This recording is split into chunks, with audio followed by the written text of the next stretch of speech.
De nuevo, intentando estudiar la carta de Santiago, la carta de Jacobo, siervo de Dios y del Señor Jesucristo, una carta que envía a las 12 tribus que están en la dispersión, en la diáspora.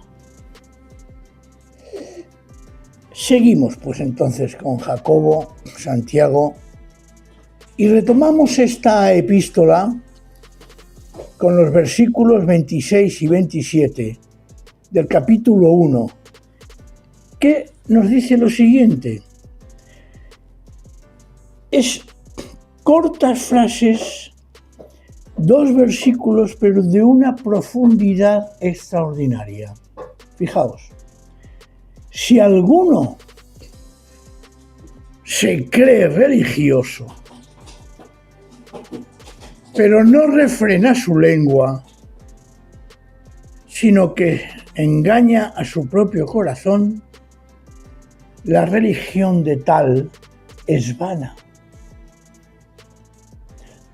Y aquí viene la otra parte positiva. La religión pura y sin mácula, sin mancha, delante de nuestro Dios y Padre, es esta: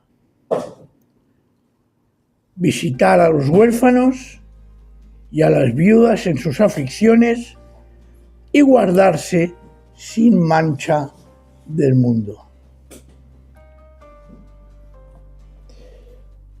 Qué lejos está esto de nuestra realidad, ¿verdad?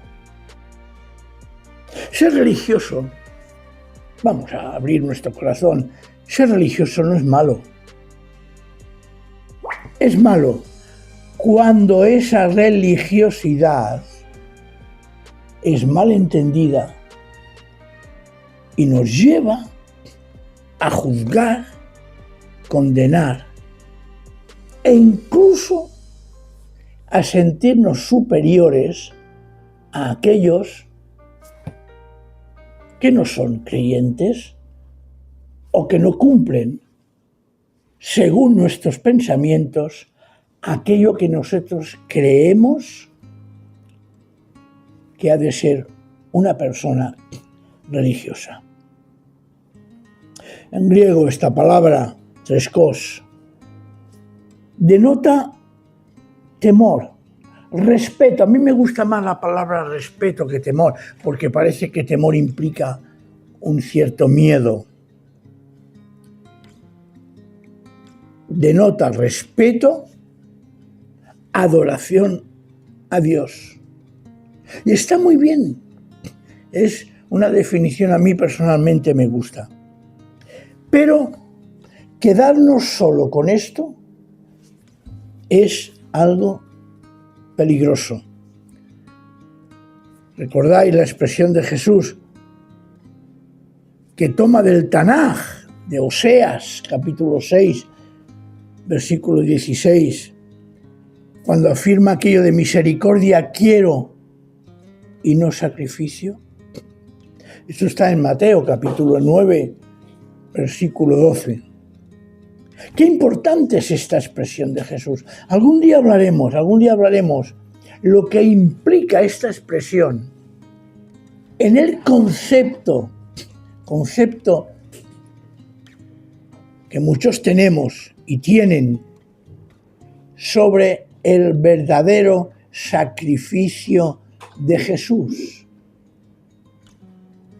Un día lo hablaremos, pero hoy vamos a dejarlo para otra posible ocasión.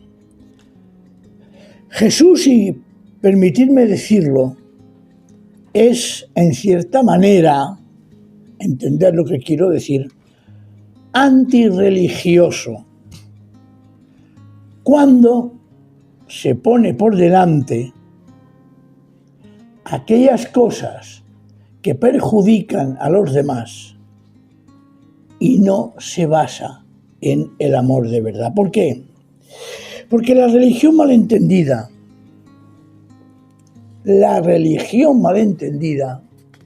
no tiene valor delante de Dios. Y la verdad es que hoy en día, y yo diría que siempre.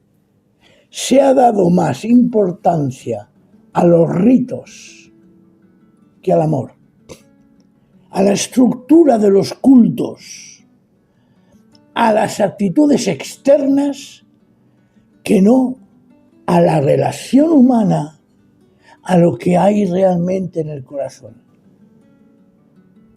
Sinceramente os lo digo, y lo digo abriendo mi corazón.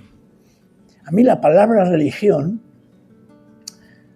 la acepto y la admiro porque está en la Escritura, pero me produce una cierta inquietud.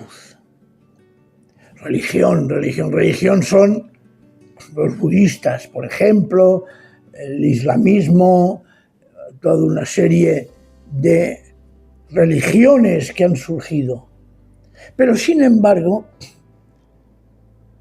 la religión, que en teoría también es una unión, una relación con Dios, ¿cómo se puede tener una verdadera relación con Dios si no surge, si no está enraizada en la fe de una persona? Jesús, cuando cita Oseas 6:6, en el fondo está criticando los actos religiosos que están vacíos de significado. Y más cuando el juicio se basa, cuando esa religiosidad se basa en algo externo y no desde el corazón, con amor. A veces, y lo voy a decir de esta manera, hermanos y hermanas, somos religiosos solo el domingo. A veces somos religiosos solo cuando estamos en apuros. A veces somos religiosos cuando vemos que tenemos una necesidad y miramos y buscamos que nuestro comportamiento y nuestras actitudes agraden a Dios, y nos olvidamos que en el fondo lo que el Señor mira es el corazón. Misericordia quiero y no sacrificio. El corazón es el centro. El Señor Jesús lo dice claramente. Fijaos en las palabras de Jesús en el Evangelio, como siempre hace hincapié en la actitud del corazón, no en lo externo. Y esto es lo que nosotros a veces nos olvidamos. Así que, ¿cuál es el punto que Jacobo, que Santiago desea destacar en este momento? Y es curioso porque dice, si alguno se cree religioso, y lo primero que dice, pero no refrena su lengua. ¿Qué hace? ¿Qué sucede? Que se engaña a su propio corazón, y esa religión es vana, vacía, sin sentido. Ese tema sobre la lengua, ya lo hablaremos más adelante, en el capítulo 3, que ya lo veremos, lo retoma la carta de Santiago. Mirad, el gran peligro de aquel que se cree religioso es quedarse en la superficie de sus creencias. Yo esto permitidme que me lo imagino de esa manera. El religioso es aquel que se pone encima una túnica para presentarse delante de los demás e incluso delante de Dios de una manera, pero que debajo de la túnica está sucio. Jesús lo dice de una manera para mí magistral: sepulcros blanqueados que por fuera sois muy bonitos, sin embargo, por dentro está lleno de huesos y de podredumbre.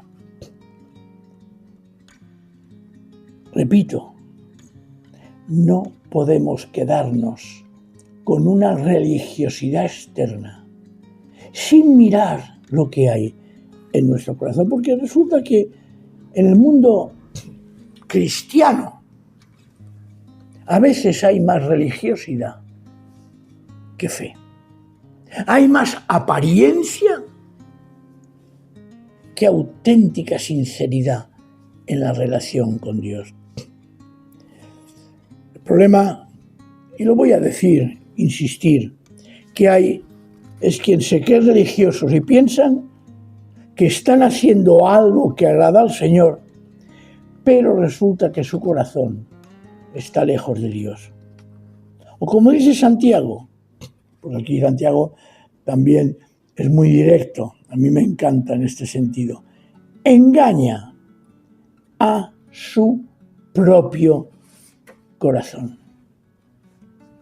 En la Escritura no podemos olvidar la centralidad del corazón. Mirad, alguna vez lo he insinuado, es que en nuestro mundo occidental hay conceptos que se desvían de lo que son de la Escritura.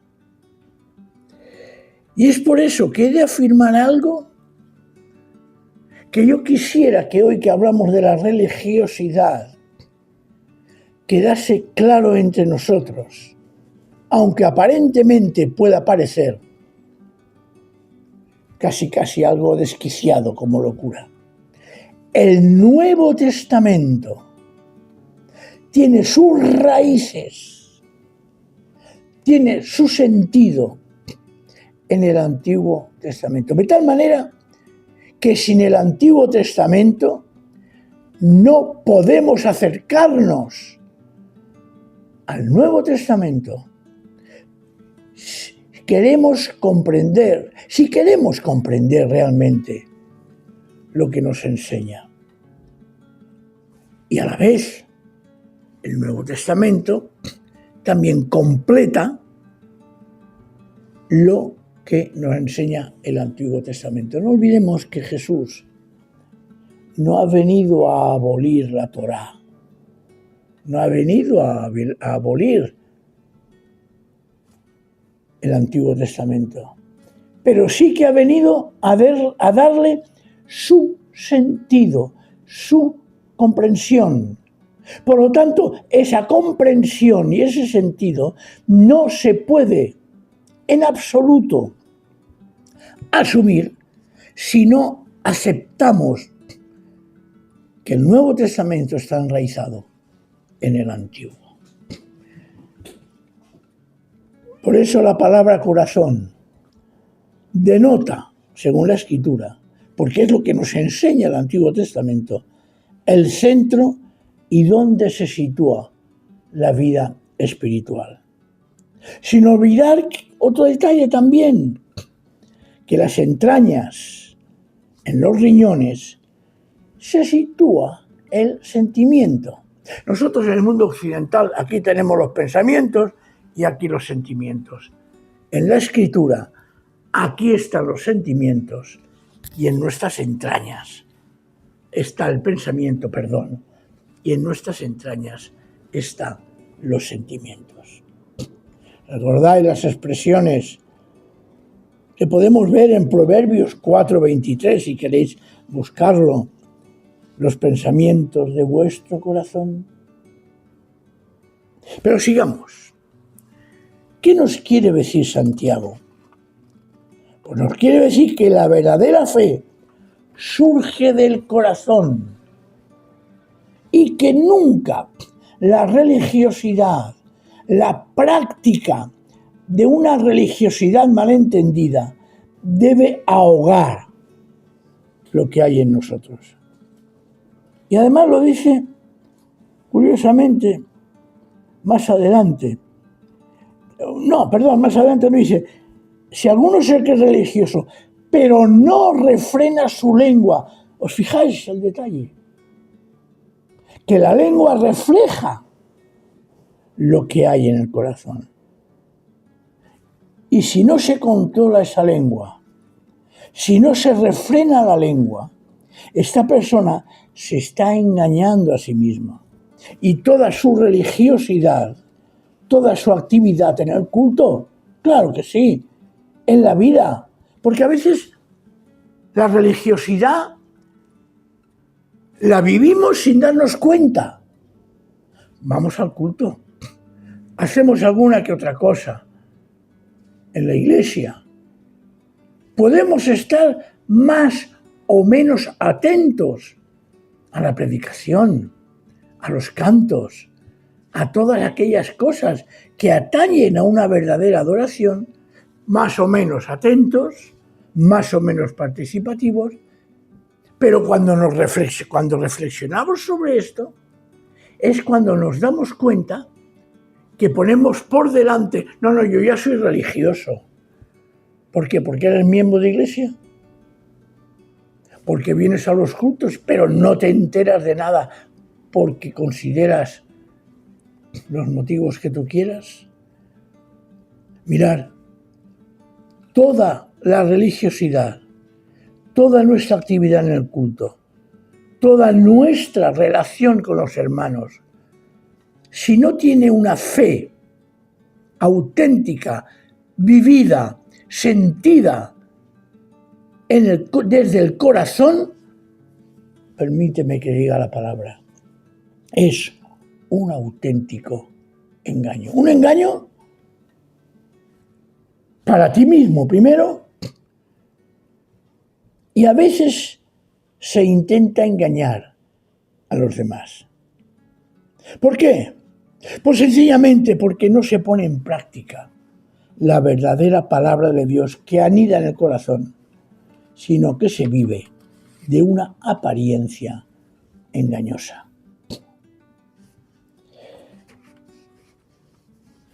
¿Cuál es entonces la verdadera religiosidad? El versículo 27 dice: la religión pura y sin mácula delante de nuestro Dios y Padre es esta: visitar a los huérfanos y a las viudas en sus aflicciones y guardarse sin mancha del mundo. Es acompañar. Aquí tenemos aquí a nuestro gato que, como siempre, está haciendo de las suyas. Mirad, la verdadera religiosidad es acompañar en las necesidades a los demás. Es la palabra que usa episkaptertomai y significa ayudar, proveer, cuidar, suplir a las necesidades. Las necesidades de aquella época no son las mismas que hoy en día, pero las principales sí. El espíritu de la ayuda es lo que debe de guiarnos. A nivel personal, la verdadera religiosidad es vivir una vida santa, pensando en algo que a veces, cuando hablamos de santo, automáticamente lo aplicamos a la religiosidad, cuando realmente santo significa vivir apartado para Dios, que toda nuestra vida vaya reflejando que tenemos una comunión auténtica con el Señor. Así que hoy somos invitados, ante estas palabras de la Epístola de Santiago, a revisar realmente y sinceramente nuestra vida. Y la pregunta, ya para acabar: ¿vivimos la fe solo externamente? ¿Nuestro amor sale de un corazón convertido o es solo de fachada, de apariencia religiosa? Esta reflexión es a la que somos invitados, a la que se nos llama precisamente Santiago, el hermano del Señor. Así que, si el Señor lo permite, nos veremos el sábado que viene siguiendo el tema de Santiago. Am Israel Chai.